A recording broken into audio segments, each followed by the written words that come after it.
अस्सलाम वालेकुम। कैसे हैं सब लोग? उम्मीद है कि सब लोग ठीक ठाक होंगे, बिल्कुल फ़िट फ़ाट होंगे, खुश होंगे। और अल्लाह ताला से दुआ है कि आप सब लोगों को अपने हिफ्ज़ व अमान में रखें, बुरे लोगों से, बुरी चीज़ों से और बुरे वाक़यात से बचा के रखें। आमीन सुम्मा आमीन। फिर से काफ़ी दिनों बाद आना हुआ है वीडियो लेके। तो वो मैंने आप लोगों को लास्ट वीडियो में बताया ही था कि कितनी बिज़ी लाइफ़ है कि वीडियो के लिए टाइम ही नहीं मिलता। हालाँकि ये मेरा पहला शौक़ है, लेकिन इस दफ़ा इस शौक़ के लिए मैं आप लोगों से एक रिक्वेस्ट करूँगी। ऐसा नहीं होता कि ये रिक्वेस्ट मैंने करनी नहीं होती, बस मैं भूल जाती हूँ क्योंकि ये रिक्वेस्ट मेरी प्रायोरिटी नहीं होती। लेकिन मैंने एनालिटिक्स चेक किए तो मुझे पता चला कि व्यूज़ काफ़ी ज़्यादा हैं, जबकि सब्सक्राइबर बिल्कुल ना होने के बराबर हैं। व्यूज़ ज़्यादा हैं इसका मतलब है कि आपको वीडियो पसंद आ रही है, लेकिन सब्सक्राइब नहीं किया हुआ, ये बहुत ज़्यादती है। तो प्लीज़ जी चैनल को सब्सक्राइब भी कर दिया करें साथ साथ देखने के। इससे एक तो आपको हर नई वीडियो मिलती रहेगी और दूसरा मुझे अप्रिसिएशन मिलेगी कि मैं अच्छा काम कर रही हूँ। और जनाब, ये मेरी बहुत सी बिज़ी सुबहों में से कोई एक सुबह थी जब मैं अपने बेटे का नाश्ता बना रही थी। उसके अलावा मैंने आपसे एक और बात करनी थी, वो ये कि आप जब मुझे देखेंगे तो आपको शायद लगे कि इसकी वीडियोस में और इसमें ऐसा क्या ख़ास है। ये खाने तो हमारे घर में भी बनते हैं, ये तो हमें भी बनाने आते हैं और इससे बहुत बहुत अच्छे बनाने आते हैं, ये तो तरीका गलत है। बिल्कुल आप ऐसा सोच सकते हैं क्योंकि हर किसी घर में मुख्तलिफ़ तरीके से खाना बनता है और हर किसी इंसान के हर काम करने का तरीका मुख्तलिफ होता है।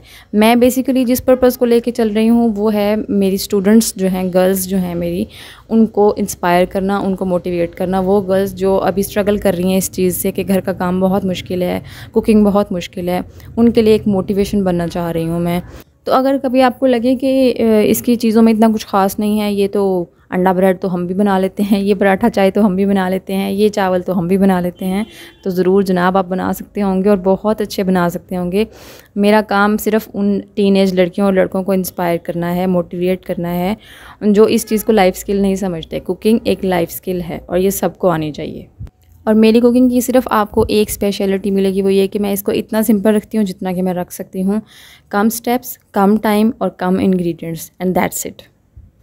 और चलते हैं बीफ़ पुलाव की तरफ। बीफ़ को मैंने लहसुन, अदरक, टमाटर, सब्ज़ मिर्च, सुरख मिर्च, हल्दी और नमक डाल के और साथ ही खड़े मसाला जार डाल के गला लिया है। 20 मिनट का प्रेशर दिया है इसको और अब उसको पानी रिड्यूस कर रही हूँ। उसी दौरान मैं प्याज को चॉप कर रही हूँ चावलों के लिए। और प्याज आपने इतनी तेज़ चॉप नहीं करने, वरना आपका हाथ भी चॉप हो सकता है।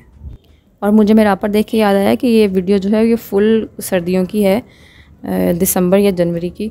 अब तो काफ़ी गर्मी आ गई है, तो पानी जो है ये सूख चुका है बीफ़ के अंदर से। तो मैं ज़रा चेक कर लूँगी कि ये गला हुआ है और ये मुकम्मल गला हुआ है। इतना ही गला हुआ होना चाहिए चावलों में, इससे ज़्यादा भी गला हुआ होगा तो ठीक है, चल जाएगा, लेकिन कम नहीं हो। तो ये कुकर को मैंने जिवेला कर लिया है, बीफ़ को निकाल के साइड पे रख दिया है और इसमें ऑयल डाल के प्याज को रख दिया है। ये मैंने साइड पे बीफ़ रखा था, इसको चोर पड़ गए हुए हैं। तो ये जी चलता ही रहता है, जब आप बीफ़, मटन, चिकन किसी चीज़ में से निकाल के रखते हैं तो उसको चोर पड़ ही जाते हैं। जो साथ में ये भी कह जाते हैं कि जब चावल पकेंगे तो हम उसमें से नहीं लेंगे, जो कि कभी नहीं होता। तो जी वापस आते हैं अपने कुकर की तरफ। अच्छा, इसका ये हुआ है कि ये अंदर से ना थोड़ा थोड़ा बर्न होना शुरू हो गया था। खैर उसको छोड़ें, वो चावलों के अंदर ऐड हो जाएगा, कोई मसला नहीं है। मैंने प्याज को ब्राउन किया। ब्राउन करने के बाद जो मैंने वो भून के रखा हुआ था ना बीफ़ रिड्यूस करके, उसको डाल दिया इसके अंदर।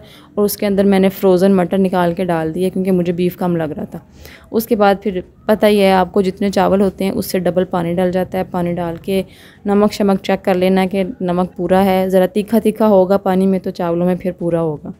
तो पानी को जैसे ही बॉयल आया उसमें चावल डाल दिए और जैसे ही इतना सा पानी रहेगा जितना अब रह रहा है, इसको दम दे देना है आपने गीले कपड़े के साथ।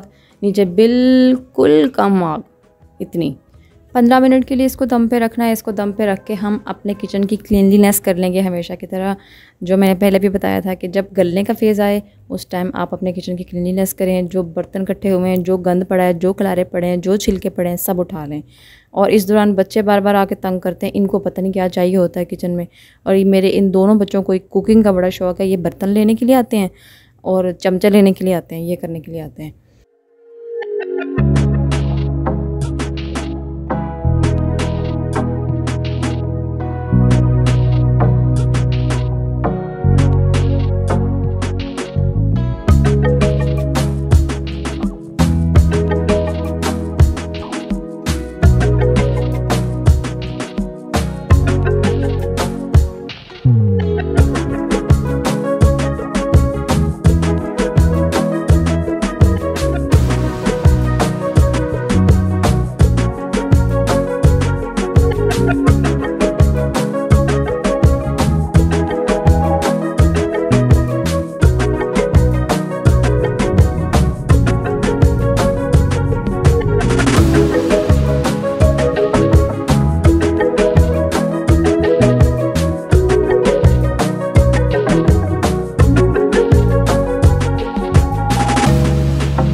लें जनाब, मज़ेदार सा झटपट सा बीफ मटर पुलाव रेडी है।